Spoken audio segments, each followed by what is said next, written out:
Ethan Reynolds was a man who built his reputation on calm precision. As the CEO of one of the city's most respected law firms, he was admired for his quiet power and unwavering composure. Yet beneath that cool surface was a man who had learned long ago never to forget an insult, especially when it came from someone who thrived on belittling others. Samantha Clark joined his firm 6 months ago, a sharp but arrogant attorney who believed charm could replace integrity. She was talented, no doubt, but she used her confidence like a weapon. During a major board meeting one morning, Samantha mocked Ethan in front of everyone. She laughed as she corrected his legal reference, saying loudly, "Even our CEO seems outdated on current law. Maybe he should let the younger generation handle things." The room went silent, then filled with nervous laughter. Ethan just smiled and said nothing. That smile unsettled her. She expected anger or humiliation, but he simply nodded and carried on with the meeting. To Samantha, it seemed like she had won. To Ethan, it was the moment her downfall began. He didn't plan revenge out of spite. He planned it because he believed in exposing those who thrived on deceit and arrogance. Ethan started quietly reviewing her recent casework. He found inconsistencies, minor at first, but growing in number.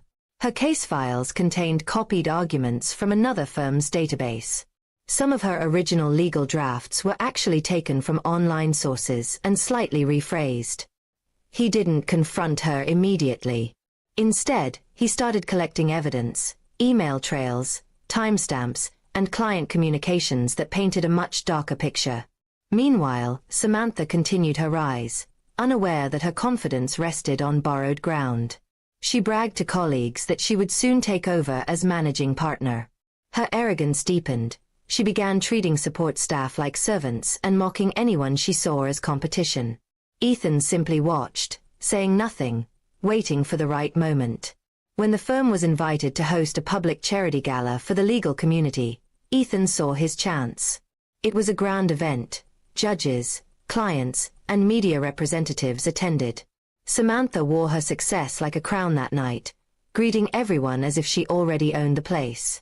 Then, as the evening reached its height, Ethan took the stage to give a speech. He began by praising the firm's young attorneys for their innovation and dedication. Samantha smiled proudly, thinking he was referring to her. But then Ethan's tone shifted. He spoke about the importance of honesty, how the law demanded integrity even when no one was watching.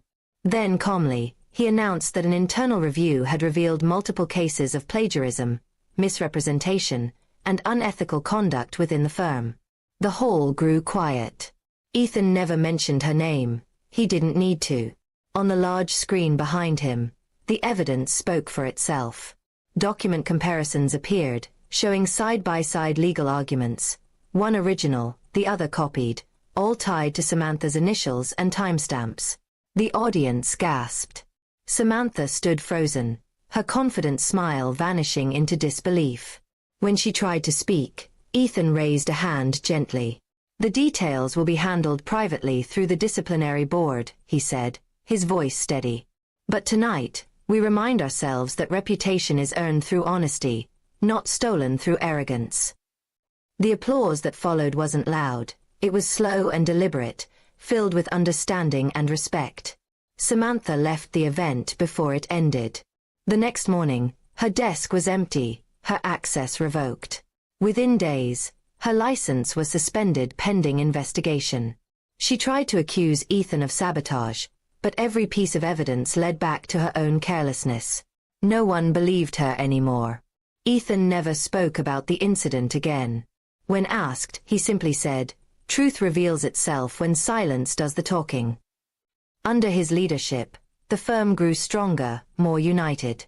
The staff learned from what had happened, not through fear, but through the realization that character mattered more than talent.